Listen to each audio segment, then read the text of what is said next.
আল্লাহ রাব্বুল আলামিন যেন পরীক্ষা করার জন্য সেই গ্রামে একটা আল্লাহওয়ালা ফকিরকে পাঠিয়ে দিলেন। আর সেই ফকির খানা যেন কাঁদতে কাঁদতে একটা দরজার সামনে চলে গেল। আর সেই দরজা খানা গিয়া যেন টক টক করে আওয়াজ দিতে লাগলো, ওই বাড়ির মা।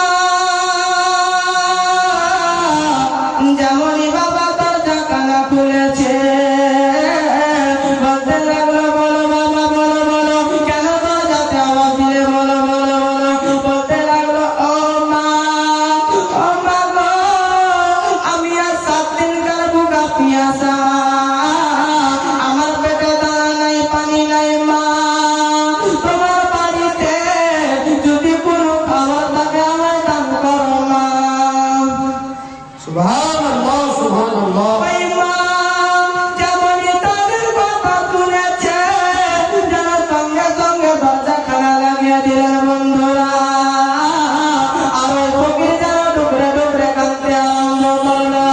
যেমন একটা বাড়িতে চলে গেল আর একটা বাড়িতে যেমনই গিয়েছে বন্ধুরা, ওই বাড়ির মা যেমনই ফকিরকে দেখা সঙ্গে সঙ্গে দরজা খানা লাগিয়ে দিল। ফকির কাঁদতে কাঁদতে যেন গোটা গ্রামে খুঁজে দিল, কেউ দুমুঠো খাবার দিল খাবার দিল না বন্ধুরা। ওই ফকির যেন বাবা গাছের তলায় কাঁদতে কাঁদতে বলতে লাগলো, আল্লাহ গো, আল্লাহ রাব্বুল আলামিন, এই গ্রামে আপনার কোনো খাস বান্দা বান্দি নাই যে আমাকে দুমুঠো খাবার দেবে আল্লাহ। আর সামনের দিক থেকে একটা বাড়ি দেখা যাচ্ছে বন্ধুরা। ওই বাড়ির মা কোনোদিনই 5 ওয়াক্ত নামাজ কাজা করতো না, কোনোদিনই 5 ওয়াক্ত নামাজ ছাড়তো না। ওই বাড়ির মা নিজের স্বামীর জন্য যেন 2টা রুটি পাকিয়ে দিয়েছে। যখন স্বামী আসিবে দুই স্বামী স্ত্রী মিলে একসাথে বসে খাবে। ওই ফকির ভাবছে, আল্লাহ গো, আমি ওই বাড়ি খানাতে যাব আল্লাহ, আর বলবো মা একটু ভিক্ষা দাও ভিক্ষা দাও। ওই বাড়ির মা যেন আস্তে আস্তে ওই ফকির যেন আস্তে আস্তে চলে গেল ওই দরজার সামনে। আর যেমনই দরজার সামনে যাওয়া ওই ফকির যেন দরজাতে ঠক ঠক করে আওয়াজ দিল।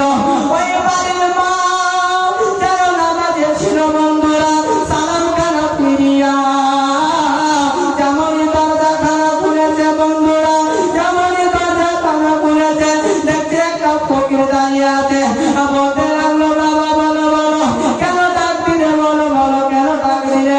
বলতে লাগলো, মা গো, আমি জানি মা তুমি 5 ওয়াক্ত নামাজ পড়লে বালি মা, তুমি কোনোদিন নামাজ কাজা করো না মা।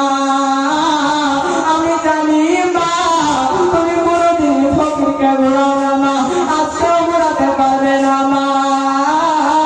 ও মা গো, আমি আর 7 দিনকার ভুকা পিয়াসা, আমার পেটে দানা নাই পানি নাই মা। আমি ডগরে ডগরে নগরে নগরে ঘুরেছি মা, আমাকে কেউ দুমুঠো খাবার দেয়নি মা। মা আপনার বাড়িতে এসেছি মা, আপনি আমার ধাক্কা দিয়ে দাঁড়িয়ে দিলেন না মা। এই কথা যেমনই বলা যায় ওই মা ভাবতে লাগলো, আল্লাহ গো, আমার বাড়িতে তো মাত্র 2টাই রুটি আল্লাহ, আল্লাহ গো, আমার বাড়িতে তো মাত্র 2টাই রুটি আল্লাহ, আল্লাহ গো, আমি যদি এই রুটি খানা ফকিরকে দিয়ে দিই